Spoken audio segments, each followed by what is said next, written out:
nevertheless, you have to listen to me for the next few minutes.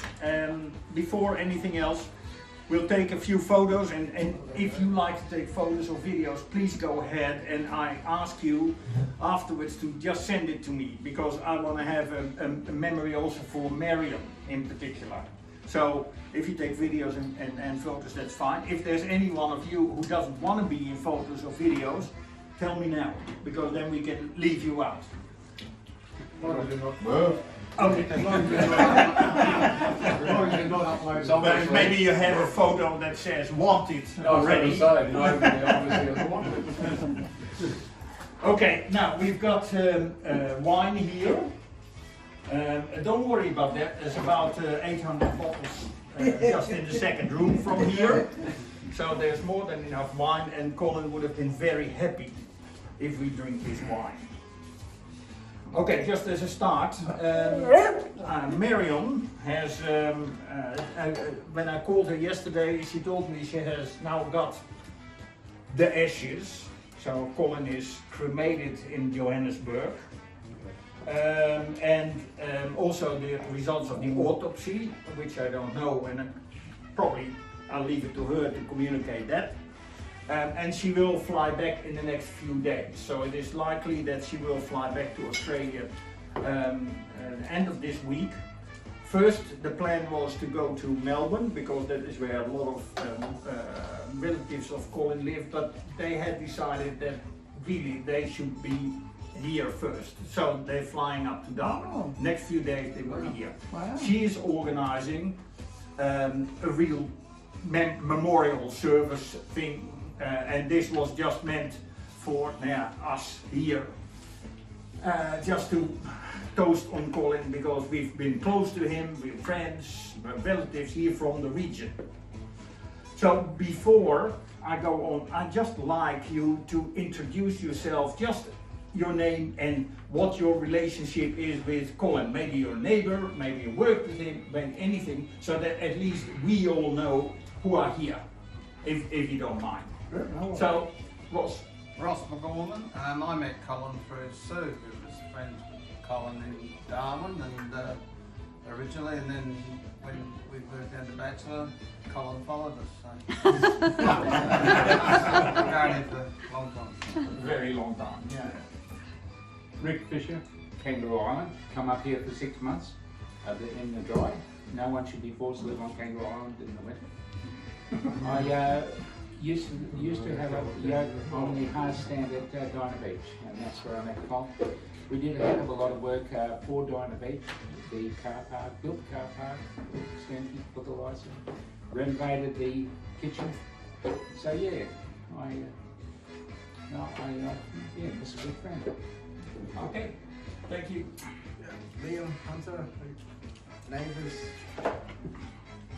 Known Colin since I was little, young, since he's been out here, and yeah. Good shock, yeah. Good memories. Good memories. And a big shock. Yeah, Martin Smith, I'm a neighbour as well. Martin, yeah. Yeah, no Cole through Merv, and we've been burning off together and that over years, so. Okay, good. Merv. Yeah, I've known Cole for 25 years or more. Helped set this place up. Welding the beams and all that. Doing the verandas, many other little jobs on his bulldozers. Yeah, Colin's a very smart man, and yeah, I enjoyed his company. He always called in and see me, and on his way out here or something like that. It was all hospitality plus. So yeah, been up here for a few feeds and wines. Yes, definitely wines. Thank you, Angus. Angus McClymont. Yeah, I've known Colin about 10 years. I didn't know him very well, but a couple of years ago he was on the council with me, and he was very good. He and I got a bit of a hard time from the president, but he always had my back, and likewise, and yeah, we'd have a few stressful red wines after the meeting, but I never actually got out here. But no, just a nice gentleman, Colin. Okay, thank you. Tom Earl. I've had the privilege and honour of and being befriended by Colin these past 2.5 years. He came out to my tiny home, set me up with 24/7 electricity because I'm totally off grid, and we built up a relationship which included starting the Eva Valley Wine and Cheese Club. Oh. Okay. And yeah, it's a shock. Can you say it now? It's okay. Ray. I just met Colin at a cheese and wine party in Bachelor last year and got talking with him, and I was amazed about his life history. Very interesting guy, and very sad to see him go so early. Thank you. Thank you. Dave Wattham. I've known Colin for about 25 years. We was working together down at Mount Todd, and we've been in communication ever since. Okay, Sue. Yes. Oh, okay. Here I am. I think I first met Colin in the early 90s through Christine, his previous partner, and he was not a tall man, but he was larger than life and always full of the most incredible stories. I like that. And the sort of person that now that he's gone, it's a terrible shock because he's the sort of person you think will just go on forever. Yeah. And when it happens to someone like Colin, brings it, mortality very much to the forefront. Thank you. Oh dear, I think I should Up leave to it to you. my better half who can speak. All done. I'm Sand, Sam I'm Williams, yeah, Doug Loft. and we live next door. We've got Yes. the property next door. Yes. Originally, I put a deposit on this place because I really love this block back in December '81. This block, I mean. Yeah, and I put $100 deposit on the deposit, and every few months I give them another 100. They kept that going for a few years till they couldn't hold out anymore and said, look, someone really wants to buy this place, you got to come up with the money. Or, well, I couldn't do that at that stage. It was being a muso trying to get funding for a rural property just out of the precinct. Yeah. Anyway, they sold it. So, You and get a refund? no. All my money just moved sideways to the next block.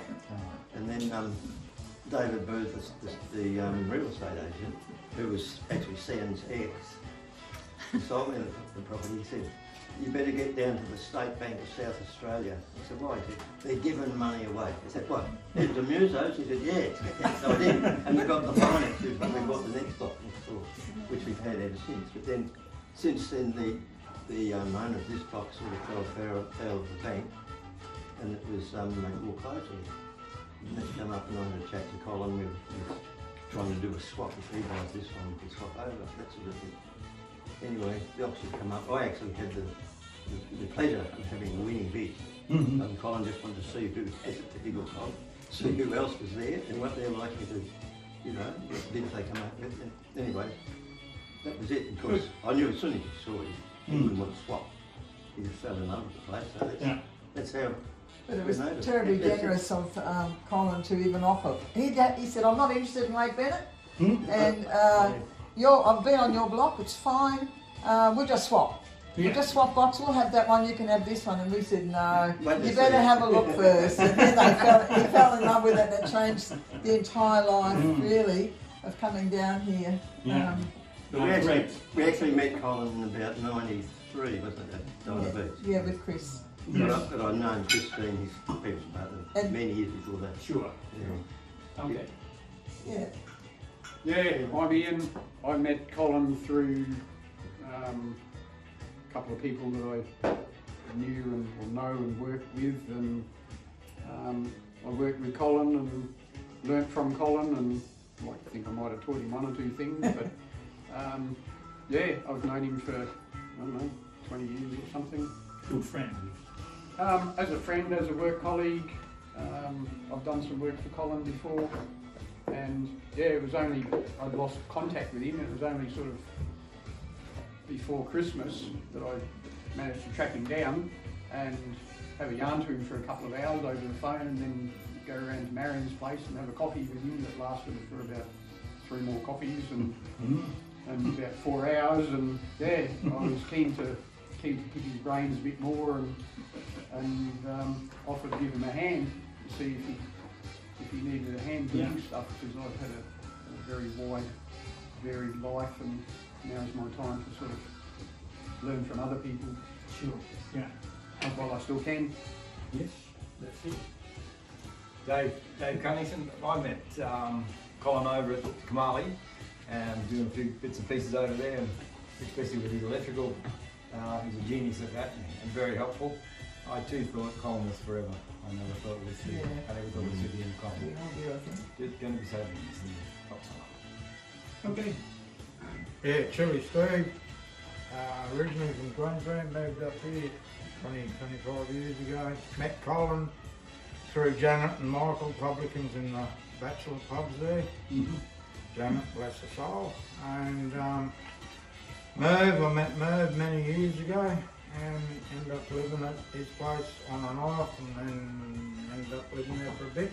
And met Colin in the pub through Michael, the publican, bachelor, and then met Colin a bit more at Merv's place.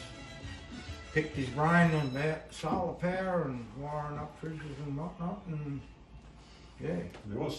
I still owe him a bottle of wine. I think it's too Might late. rather drink it. I won't be drinking any wine today. We'll drink it today. The only wine I used to drink was about 25 years ago, and that was Lambrusco. Oh. And it had to be the Australian made one, because the Australian made one is better than the Italian one. There you go. And yeah, it was like $30 a bottle. And he was very much into that sort of wine. Not anymore. But he was. No. This thing here called River decided to say something to me. But yeah, we had good conversations. He came up to a little camp I met at Merv's place, and give me some good tips, as he's done with Merv. Yes. To do with solar and all that, and very knowledgeable man. Yeah, he was. He will be greatly missed in the car. Yeah. From everybody. Okay, thanks. Thanks. And you're setting up a barbecue now, Oh, you are. Oh, sorry. Oh, sorry. I'm too early. Okay, first you. I'm only temporary at Merv's. Okay. I'll be going to my block where, I'm totally off grid. I've been hearing that for months, Steve. Yeah, no, it's been nearly 12 months, mate. It's like after Kim passed away, that was it, mate. I took the shutdown on me block. I just stopped everything, after leaving my missus and everything. And I'm like, you got to do stuff for yourself. It'll happen. It'll happen. I've been out there every weekend, which has been good, and I've done 6,400 litres of poisoning, and I'm still not finished. Don't fall over the neighbour. No, I don't know anybody out there now. Averill's there. Well, your mate and Rocket's mate, he's in jail still. Mr. Bubbles. Okay. I'm Brent Metz. I'm Merv's son-in-law, and I met Colin through Merv. I live down the road, so I'm sort of like a neighbour, I guess. Also, used to talk to Colin about earthworks and that, because I'm sort of in that industry. So we always had good conversation around that. I was pretty sad to hear that he passed, because he was a wealth of knowledge and a good help to the locals here when it comes to setting up solar systems, and he's very, very handy. There's not many people with that kind of expertise, And generosity. And generosity, yeah, he's very generous. So he'll be missed. Okay, thanks. Tony and Melissa, we live across the road. We moved in about, 2.5 years ago.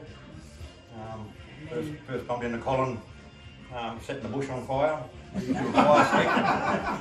Going up to someone's house, like, who's that? Well, I haven't met this bloke. I walked over, like, you alright, mate? Oh, yeah, I'm just lighting the fire. Alright, I'll go up there and I'll come around there. You go in there and back me up and come down here, rightio. So the next time was with Tom's estate, when I moved into Mum's place here, helping Tom and his family get the boat and all Tom's blockings out and auctioning and making them a bit of money, trying to recover a bit of costs for the boat and the block and everything. And then yeah, after that was a couple of wines here and there and a solo. Like drop in, oh, you want a beer? No, I'll have a wine, mate. Okay. We sat down a couple of hours here and there and had wine, and same thing with the solo, helping me set up different pieces and show me what not to do. And I was trying to learn how to use the multimeter and a few things, but he's always just, oh, yes, that, oh, yeah. Go back. It's easy. Yeah. You remember what I told you? No, I do, but I don't. I'll get you to do it again. I'll watch it closely. But yeah, that was our biggest thing, and like I said, yeah, a bit of a shock. I was expecting to pick his brain for quite a few more years yet and get a bit more set up, unfortunately. So that's very sad in that respect. And like I said, didn't expect him to go anywhere. He thought he'd be here longer than us. Just had that drive and that knowledge, and he just kept going, didn't stop. Unfortunate. Okay. Very unfortunate. Yeah. Thank you. I'm Helen. This is Gloria. I'm with Dave, and we met Colin over at Kamali Farm. What I remember about Colin was that he had some good stories, but more than that, he was very generous with his advice and time, with helping, in particular, Yarp with his little paradise, and doing work with Dave. And we were absolutely shocked to hear this. Yeah, it's lovely that so many people can be here today. We were expecting half a dozen people. We didn't know what it had grown into. So yeah, I think he'd be thrilled to see all his friends that have had wonderful conversations and help over the years. So thank you. Hello, I'm Rodney Rocket. I've been in Bachelor for 25 years. And I didn't really have much to do with Colin, but Angus was in the council with Colin, and then one of them was going to be here. Going to make up some numbers. So yeah, then he came to our place and had a few barbecues and stuff, and also I'm down Dinah Beach, so they know Colin down Dinah Beach quite well, and yeah, I thought he was a great guy, of course, and yeah, I was a bit shocked when he did die myself. He seemed to be quite vigorous and enthusiastic. He got a car like mine, Corolla. Hey, I've got a Corolla now. Some file out there. The hills, Well, you know. Anyway, and that's it. Okay, thank you. Yeah, you. Okay, yes, my name is Jaap. I have the by far most difficult name of all of you. Jaap, it's a Dutch name, and I left for the top end 2 years ago. I've been living at the Gold Coast hinterland for 23 years. Moved up here to Richard Farm, and because we were good mates for about 10 years, I've been coming up and down to the top end and see Richard regularly, and James as well. So I finally decided to move here. So I came to the farm, to Kamali Farm, and build up my removable house with an extension. Now I say I built it, I didn't, called it, because I was only just helping and were as good as I could. But Colin was the one who built the thing for me, and he also gave heaps of building materials. And I learned to know him very soon after I moved here, and he was absolutely the most fantastic, generous guy, and we had endless discussions and talks, and everything was fantastic. So we worked heaps together in the last 2 years, and finally things changed a little bit, and I saw him basically every week on Sundays here at his place. So I came here, and of course we emptied some of these bottles, and we had a great time every week. So I've only known him for 2 years, which is much shorter than any of you. so I'm just an absolute newcomer in that sense. But nevertheless, I'm just as devastated as most as you are. Okay, I just go over a little bit what happened in the last few weeks. On the 4th of February, Dave and Colin were fixing the bore of this place. It had to be a new bore, so they were working on it, and I was invited to join them to help them, which was mainly morally, because I'm not really a handyman, but I tried, but we had a great time. We got it done. We got it done, and that was the last big project he did before his cruise. He gone with Marion on another tour for about 5-6 weeks earlier in the year, but this was their big cruise from Sydney to Cape Town, and then have a week of safaris in South Africa. That was the plan. Anyway, on the 12th of February the cruise started, so they flew up to down to Sydney, and the cruise started. And on the 4th of March, I was in contact with Marion, and I said, how's the cruise going? And she said, the cruise is not going anymore because Colin has been taken into the hospital of Mauritius. That was 2 weeks into the cruise. And it was an absolute shocker. So she was in Mauritius with Colin. Colin was in the hospital. He was still sort of conscious, but he had clearly something in his head. They thought it was metastatic prostate cancer. It wasn't finally, but it was worse.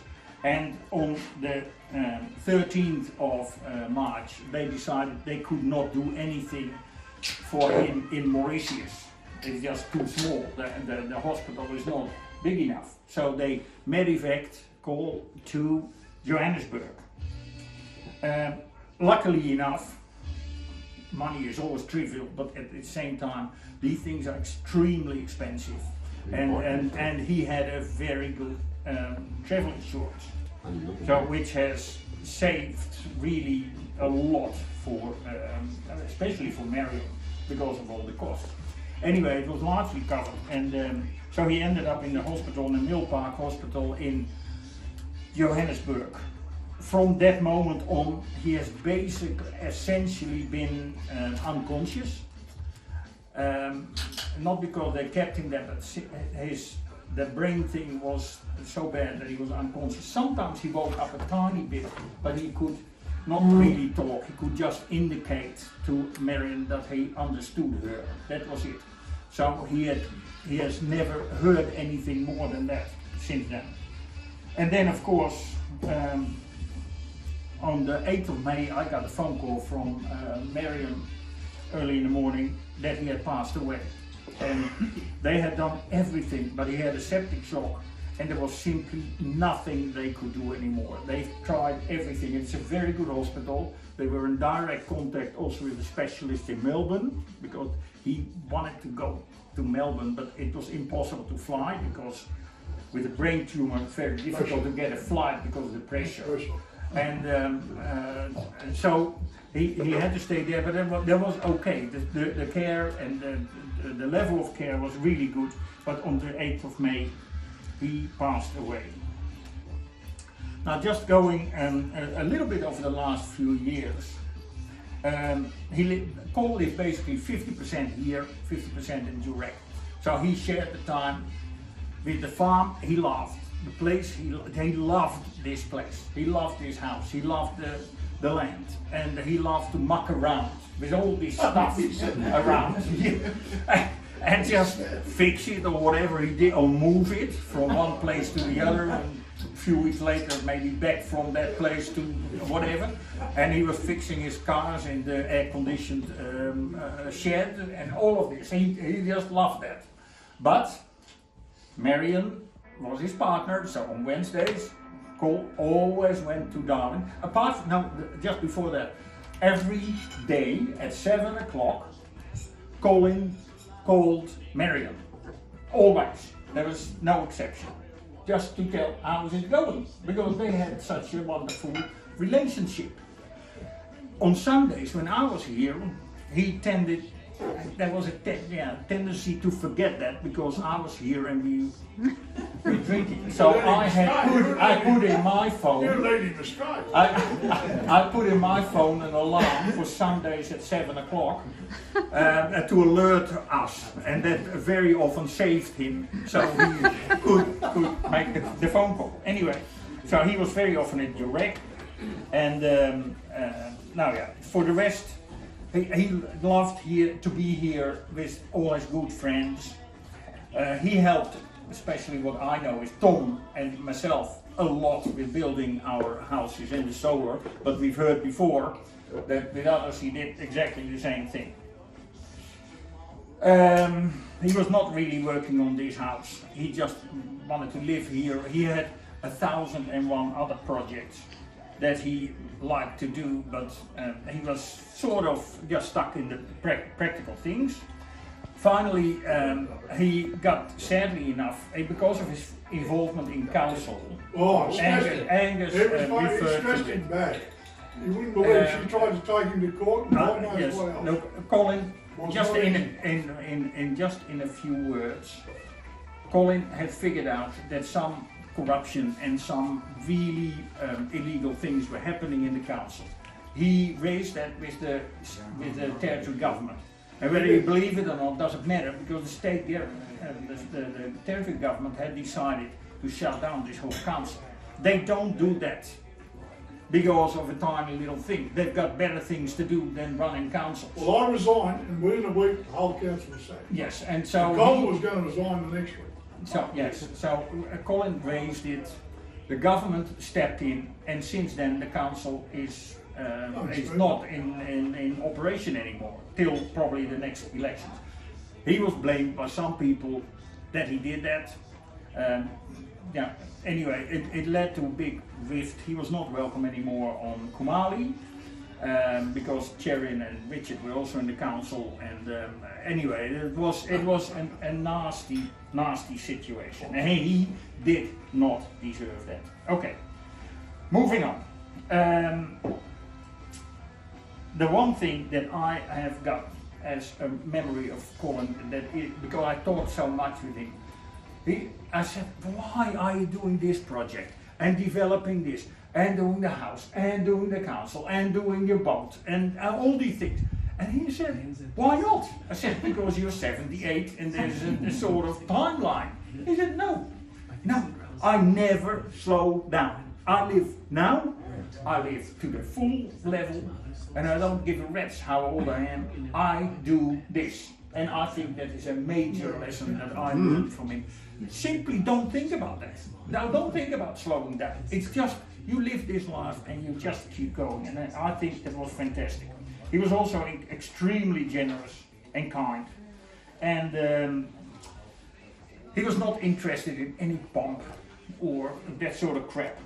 And of course, he loved his wine. And the other thing that he loved, and that was remarkable, was my big black Labrador.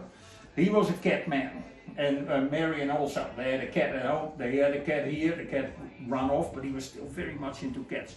And he was not really a dog man, but he was so incredibly gentle towards this dog.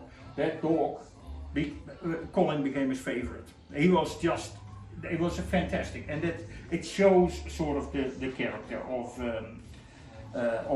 Colin. So I think we'll never forget Colin. We'll have, Marion is organising a more formal get together about Colin in Darwin in the next, I guess, few weeks. And this is just an informal get together. I'm extremely grateful that you're all here. I'm sure Marion will just also really love it, because it is a fantastic gesture of all of you to be here.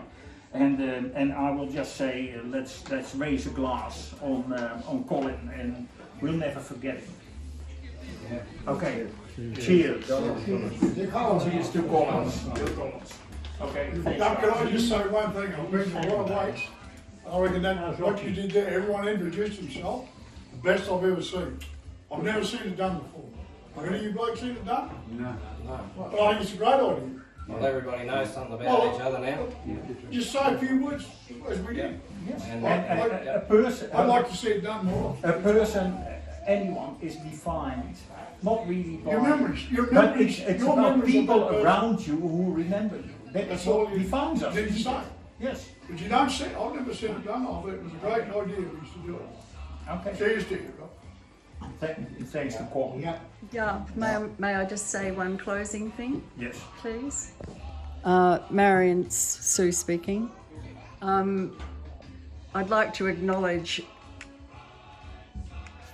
on behalf of everybody how sorry we are, Marion, that you lost your partner. And it must have been the most difficult time of your life, what you've been through. And we'd like you to know that we do very much care about that experience that you've endured. And we're very, very sorry that you've lost Colin. So we'd like to have a toast to you too, Marion, for your future. Thank you for that. Yeah. To Marion. Yes, to Marion. Yes. Okay, to Marion. Yes. Great. Okay. Thank you. Thank you for that, Sue.